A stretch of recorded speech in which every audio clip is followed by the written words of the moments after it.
Today is day 28 of 100 Days of Desire.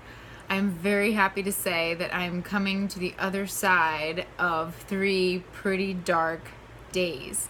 And one of the things I realized, which I may have shared in earlier videos of this challenge, is that I have fully and completely, without a doubt, diagnosed myself as a people-pleasing guilt-aholic. It's very serious. I have realized through this challenge, literally how ingrained into me it is to have people-pleasing and feeling bad when I'm not people-pleasing as my default. And this challenge is like more and more as I'm asking myself, what do I want to do? It's bringing to light all the times I don't listen to those voices and then how crappy it feels to not do it. And on top of that, like how I do it so automatically without even realizing it, and then afterwards, like, you know, have the desire hangover of it, where I'm like, or the people-pleasing guilt hangover, where I'm just like, ugh, I just feel awful. So this is what I'm realizing. This is what I'm working through in this whole challenge.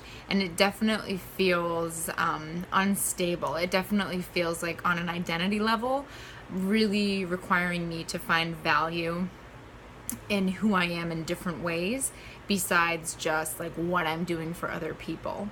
So one of my desires for today was to sign up for this ecstatic dance class that I'm going to try on Sunday. I've actually wanted to try it for a really long time, like for months and months and months and months, probably even years actually, and haven't done it yet.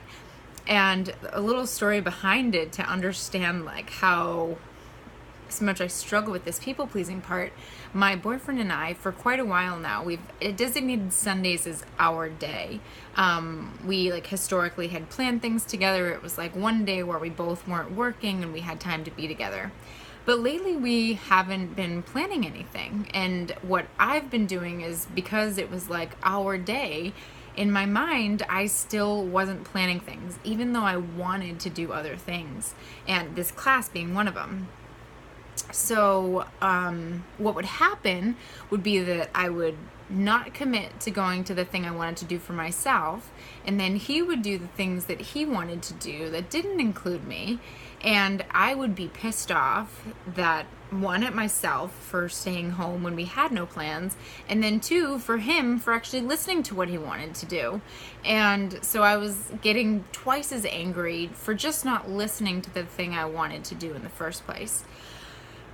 Whew, exhausting, brutal for me as a person, and then brutal for the relationship, because I was blaming him for things that he did nothing wrong. I was just not listening to what I actually wanted to do, and it was creating more conflict. So I'm seeing how that people-pleasing part of me is like not benefiting my relationships and not benefiting myself.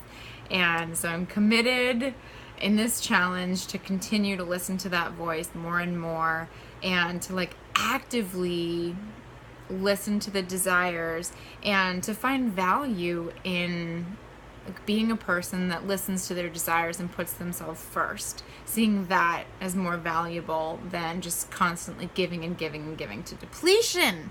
Which, no, done.